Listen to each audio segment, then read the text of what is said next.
Bonjour à tous et bienvenue sur la chaîne Les Stagiaires, où je vous invite à penser le jeu de rôle pour faire vivre ou vivre des histoires personnelles et viscérales. Et aujourd'hui on va aborder le sujet de la romance. Cette vidéo fait suite en réalité déjà au fait que j'avais ce sujet dans les cartons depuis un moment, et puis fait particulièrement suite à la vidéo de Eric des Imagitateurs. Je vous invite à aller la voir, la vidéo dans laquelle il aborde l'amour en jeu de rôle, mais de manière générale, l'amour romantique, l'amour familial, et pourquoi l'amour est un élément fort et important du jeu de rôle. Donc je voudrais en fait compléter là-dessus, j'en ai d'ailleurs parlé avec lui, il m'a encouragé à faire cette vidéo, pour aborder spécifiquement la romance dans le jeu de rôle et la manière de la traiter. Et quand je dis la manière, je parle évidemment de ma manière, en fonction des objectifs que j'ai pour mes histoires, le personnel et le viscéral. Donc je vais vraiment vous en parler, donc je vais m'attarder sur mes objectifs quand je mets en place de la romance dans le jeu de rôle, ou en tout cas lorsque je la permets. Je vous parlerai également des deux cas de figure qu'on peut rencontrer en termes de romance en jeu de rôle, à savoir la romance qui est préparée et la romance qui émerge en jeu. Et puis, je vous donnerai quelques conseils pour la mettre en scène, encore une fois, à travers le spectre de ce que je recherche moi dans mes parties. Je ne pense pas que ce soit une vidéo très longue, et il n'y a pas non plus tant à dire sur la romance, mais je pense que ça vaut le coup de lui accorder une vidéo.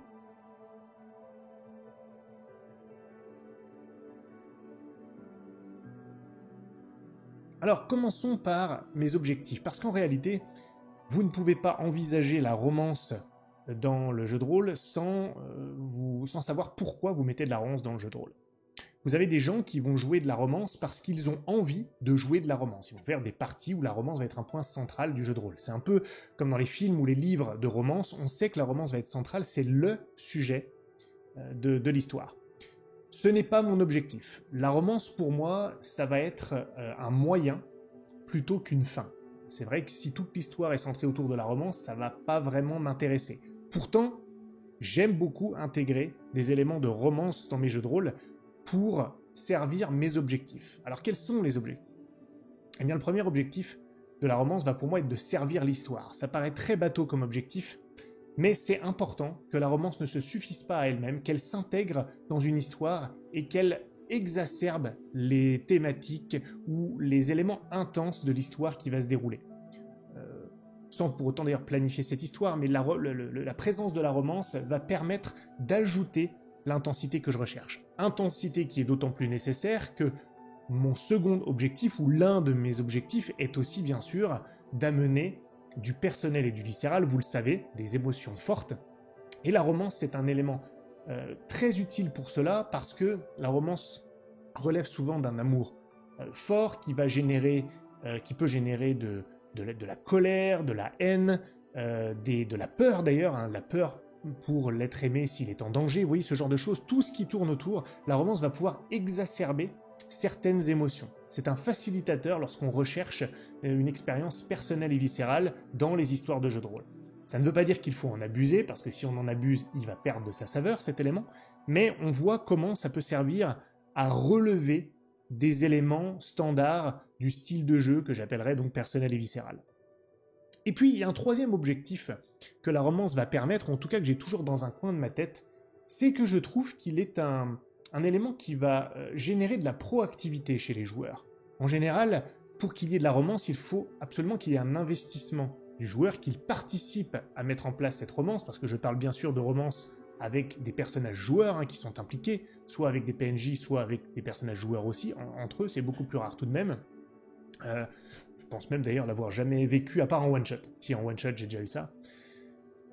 Donc voilà, ça va créer une sorte de proactivité, et on sait que parfois, chez certains joueurs, ça peut être difficile d'aller les chercher, de les rendre proactifs, et lorsqu'on met en scène un élément à émotion forte, qui peut entraîner tellement de choses derrière lui, la romance, encore une fois, j'y reviens, désir de vengeance, désir de protéger, colère pour une trahison d'un amant ou d'un être aimé, de cette manière-là, ça peut vraiment pousser à la proactivité, et donc je pense que, même si c'est un objectif secondaire, je pense que la romance peut servir l'objectif de pousser les joueurs à l'action.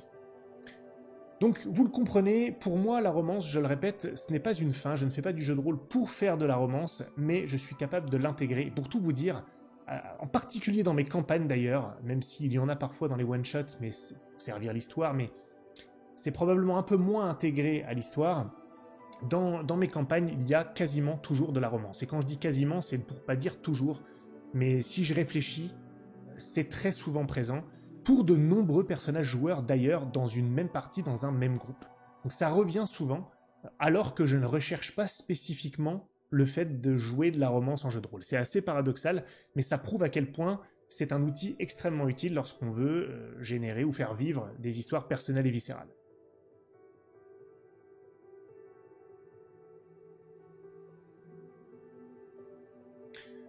Alors, il y a plusieurs manières d'amener la romance. Alors, il y en a sans doute une infinité, si j'ose dire, mais moi je vois deux grands éléments. Il y a la romance qui va être préparée en amont, je vais y revenir, et la romance qui va émerger spontanément en jeu. Alors là tout de suite quand je dis ça, il y a beaucoup de gens qui vont dire « Ah, c'est toujours mieux quand ça émerge en jeu et que ça n'a pas été préparé ». Sincèrement, c'est pas toujours mieux. C'est pas moins bien non plus, mais le fait de préparer une romance n'est pas quelque chose de négatif, ça ne veut pas dire que ça sera moins sincère dans la mise en scène. Qu'est-ce que c'est la romance préparée? Vous avez sans doute... non, peut-être pas d'ailleurs, je vous invite à regarder ma vidéo sur la création de personnages, la manière dont j'accompagne les joueurs pour créer leurs personnages et les intégrer dans l'intrigue.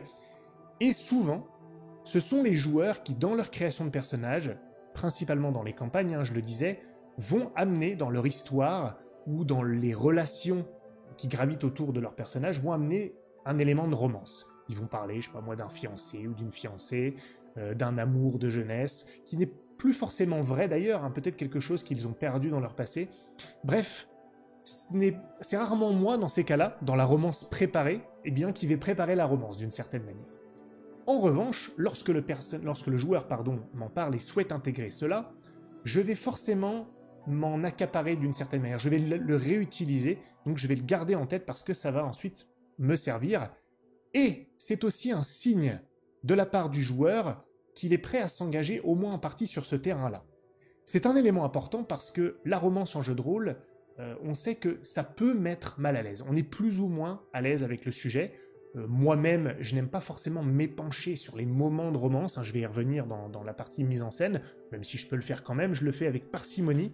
Et vous avez des joueurs qui sont plus ou moins à l'aise dans l'idée de jouer de la romance. Donc dans le fait que ce soit les joueurs qui l'amènent dans la création de leur personnage, donc d'une certaine manière qui préparent l'arrivée de cette romance en jeu, ce sont les joueurs qui vous donnent le signal que oui, ils sont ouverts au sujet, ils sont proactifs avant même le début de la partie d'une certaine manière. Et ça c'est un signal, on va moins les surprendre avec une romance qui pourrait émerger ou des avances faites par un PNJ qui pourraient mettre certains joueurs mal à l'aise. C'est vraiment quelque chose que j'ai remarqué, donc c'est un signal à saisir. Donc, en plus, la manière dont le joueur va aborder cette romance, va la préparer, il va vous expliquer un contexte.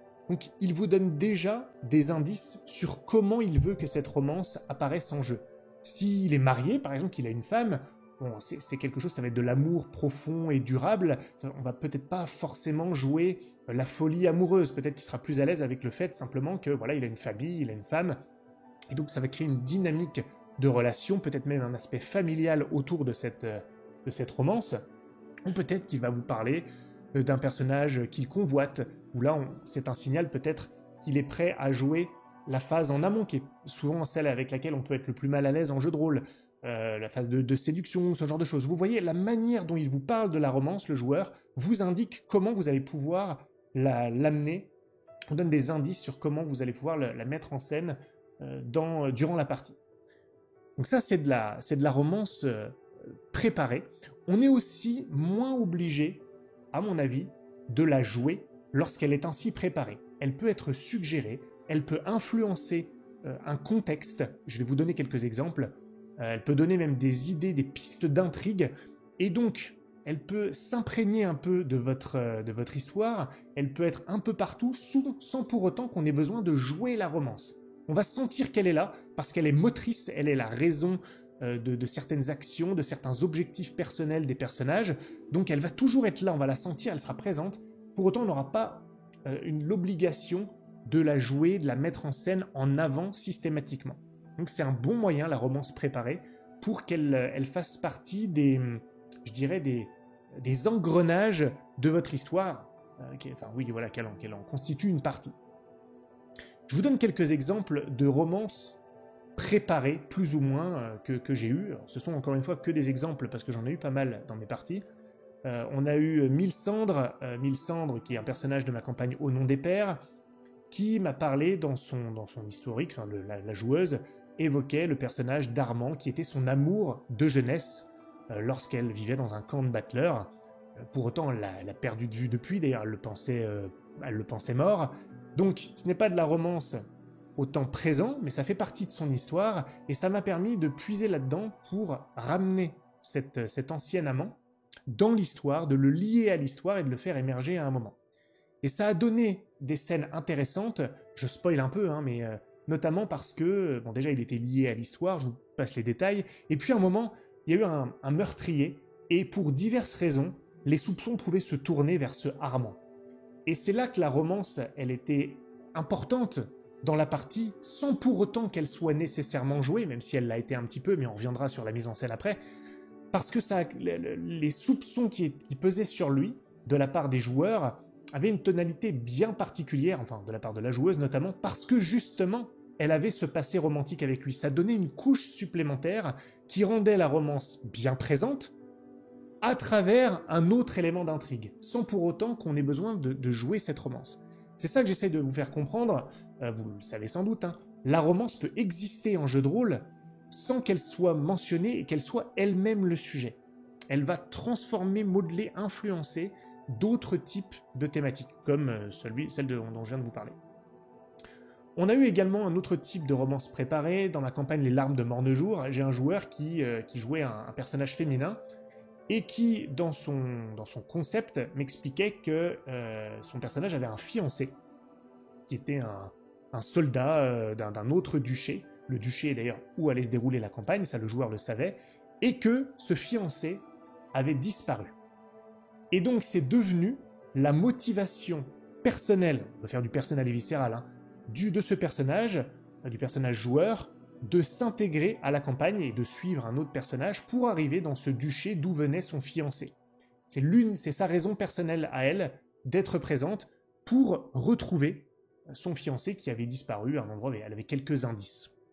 Et donc là, encore une fois, la romance finalement a été assez peu jouée, même si à un moment il y a eu des retrouvailles et le grand final, je vais vous en parler, a été incroyable du fait de la romance, mais sans même que les personnages se voient pendant la majeure partie de la campagne, la romance était présente parce que c'était le motivateur principal, enfin la motivation, mieux, principale du personnage, et vraiment son objectif viscéral, sa raison d'être là, c'était surtout de retrouver son fiancé, donc ça dictait une partie de ses actions.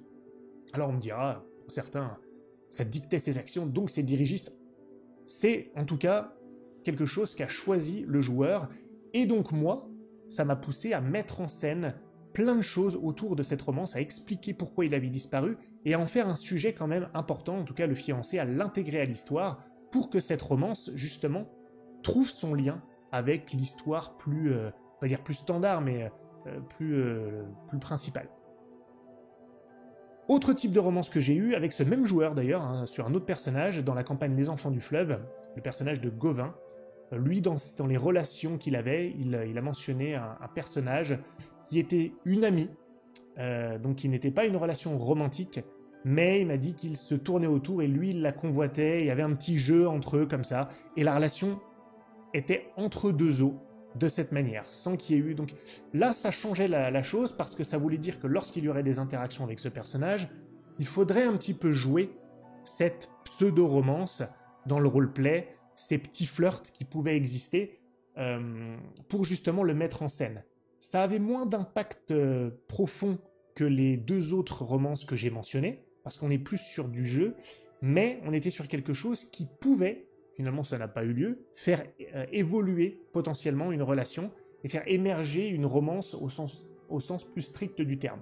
Il se trouve que ça ne s'est pas produit, mais vous voyez, une romance comme ça préparée, qui n'est pas aboutie, peut devenir un déclencheur possible d'une romance plus émergente.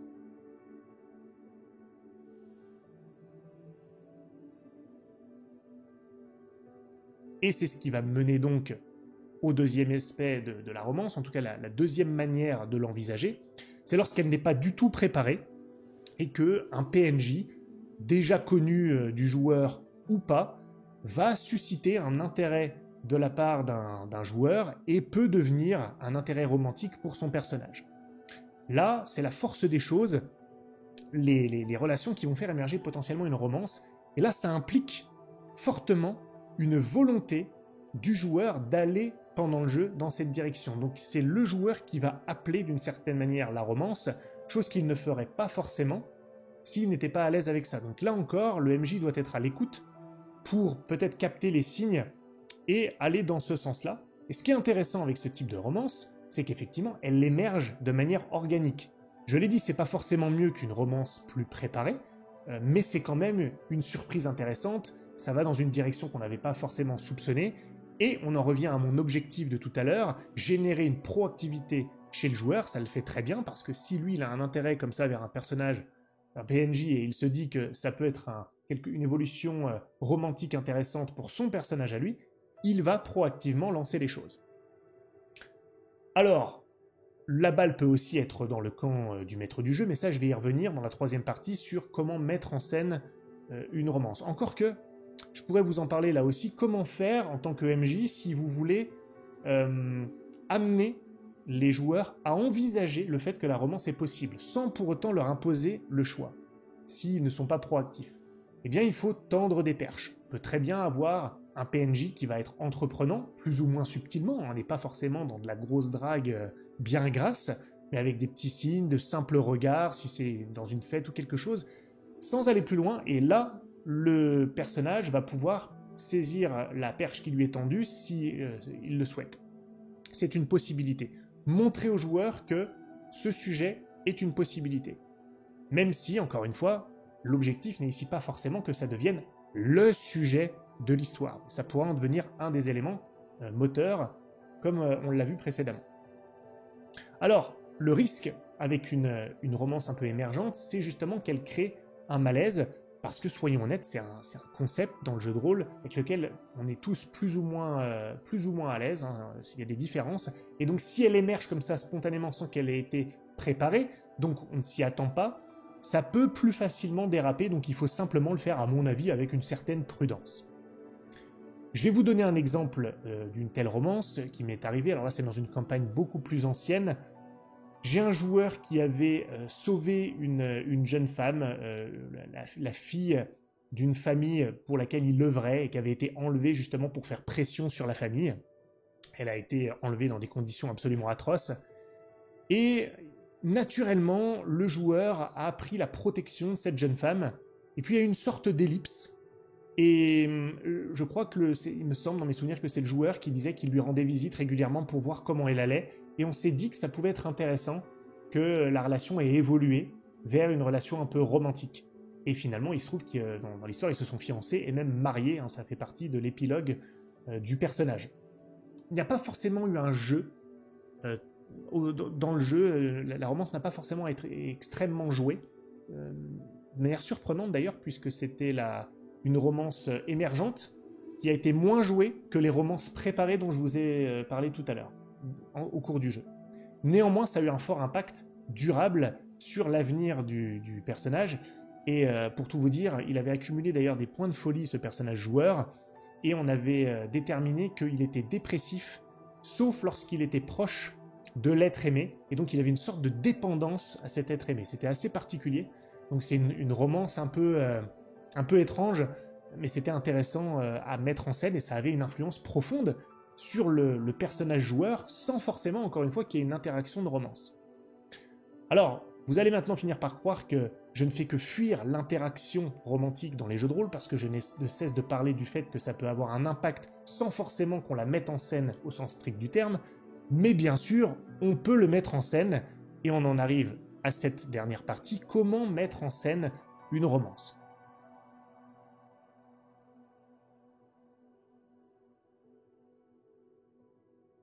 Alors, il n'y a pas 15 000 solutions, on va pas développer ça pendant 2 heures, mais je voudrais insister sur un point en particulier.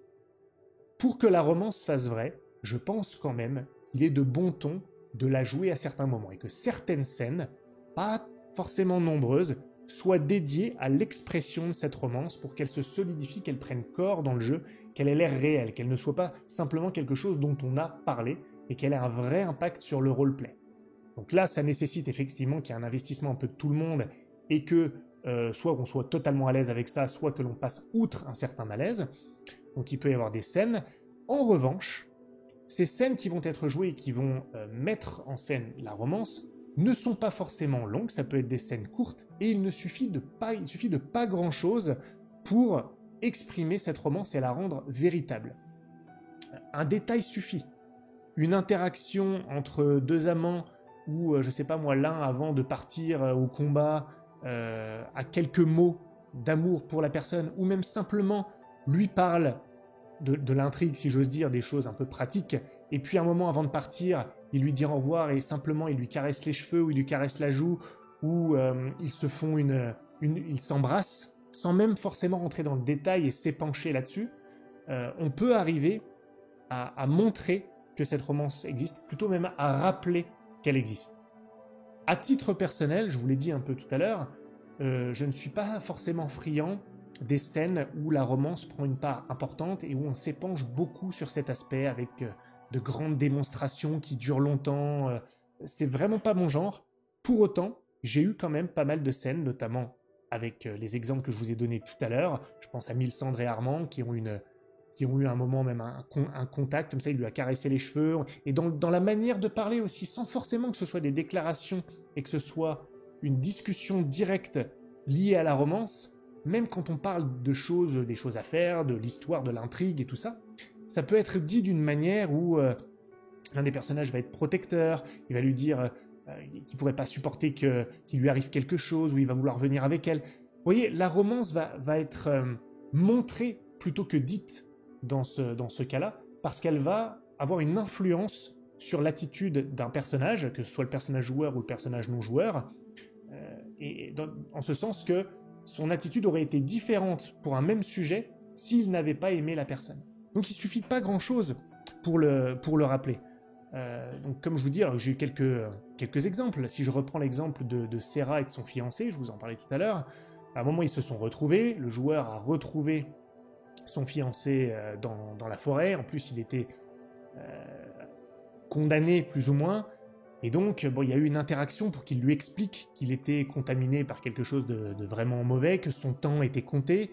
Donc la romance, la discussion romantique prenait corps autour d'un sujet pratique, ce qui enlevait un petit peu du malaise, donc parce qu'on parlait de quelque chose de concret, mais on brodait autour pour montrer que ça avait un impact aussi sur leur relation. Simplement aussi, cette contamination pouvait être vue parce que sur son torse, donc il fallait que son torse soit nu. Ça paraît anodin, on peut se montrer torse nu à des gens qu'on n'aime pas, c'est pas le problème, mais ils étaient seuls et il a enlevé son vêtement pour lui montrer son torse et donc la contamination.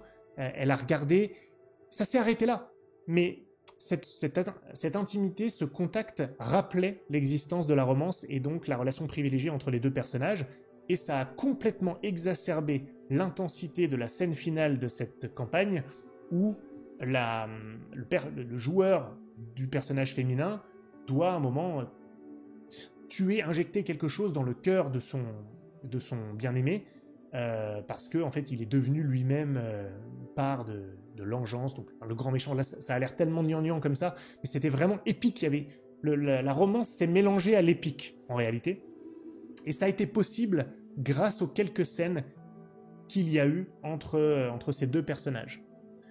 Donc encore une fois, ça ne nécessite pas grand-chose. Moi, la mise en scène de la romance se fait par des recours indirects, parce que la romance va intensifier des éléments qui ne sont pas liés à la romance, par les actes notamment, et par des scènes liées directement à la romance, mais assez courtes, avec quelques détails. Si vraiment vous avez une difficulté, ou vous voulez faire durer une scène un peu plus, mais que vous ne voulez pas dire les choses de manière directe, on peut tout à fait utiliser la troisième personne dans les descriptions. Ça rejoint un peu ce que je vous disais, mais décrire une attitude d'un personnage sans forcément dire je, on peut dire il pour mon personnage si vous voulez créer un détachement, où on peut simplement décrire ce qu'il dit. On n'est pas obligé d'être son personnage et de parler au MJ si vous êtes un joueur, ou à votre joueur si vous êtes MJ, en lui disant les choses romantiques. On peut très bien lui dire, ben voilà, il te dit que il verse des larmes tandis qu'il te caresse les cheveux. Il y a une forme de distance plutôt que de simplement dire les choses comme si vous les disiez vous-même. C'est une possibilité. Bon, et bien sûr, pour les scènes un peu plus intimes, moi je jette complètement un voile pudique, je les suggère et je ne m'attarde pas là-dessus. Ça ne veut pas dire que c'est honteux ou quoi que ce soit, c'est simplement pas ce que j'ai envie de voir en jeu de rôle. Tout simplement, ce n'est vraiment pas nécessaire. Ça me fait d'ailleurs penser au cinéma. Je trouve que maintenant on voit beaucoup de scènes d'amour, de scènes de sexe qui n'ont pour moi aucun intérêt. Des fois je me demande ce qu'elles font là. Ça peut arriver qu'il y ait un vrai recours narratif, une vraie raison. Donc c'est tout à fait acceptable dans ces cas-là, mais quand c'est là juste comme ça et que ça n'apporte rien, je trouve que c'est vraiment inutile, et c'est un peu pareil dans le jeu de rôle finalement. Donc, en général, bien sûr, moi je ne vais pas là, et je pense ne pas être le seul là-dedans, évidemment.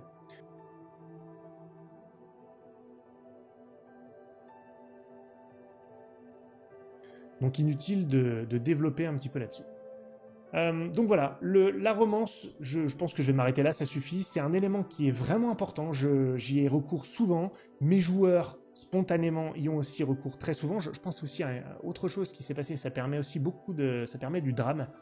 J'ai un joueur qui a perdu sa fiancée dans la dernière campagne. C'était pas forcément prévu en plus, hein, il a fait un choix à un moment, et c'était assez déchirant. En plus, ça a créé une sorte de dilemme. Justement, il devait choisir entre deux personnages. La romance peut permettre aussi de choisir entre l'être aimé et le bien commun, le bien du plus grand nombre. C'est des choses qui peuvent générer des choix cornéliens. Je vous renvoie à ma vidéo sur les choix cornéliens. La romance est parfaite pour cela. Et donc ça génère aussi du drame, de l'intensité, par conséquent du personnel et viscéral, sans que vous ayez besoin de vous épancher sur l'aspect romantique. Il peut être extrêmement impactant sans que beaucoup de temps lui soit accordé. Voilà pour mon opinion sur la romance, ça suffira pour aujourd'hui. Si ça vous a intéressé, si ça vous a inspiré, n'hésitez pas à mettre un petit pouce bleu, abonnez-vous à la chaîne, rejoignez le Discord pour prolonger la discussion. Si vous voulez voir mes actuels plays, il faut aller sur la chaîne secondaire, les stats, comptes et légendes, le lien est aussi en description. Et je vous dis à bientôt pour la prochaine vidéo. Salut à tous.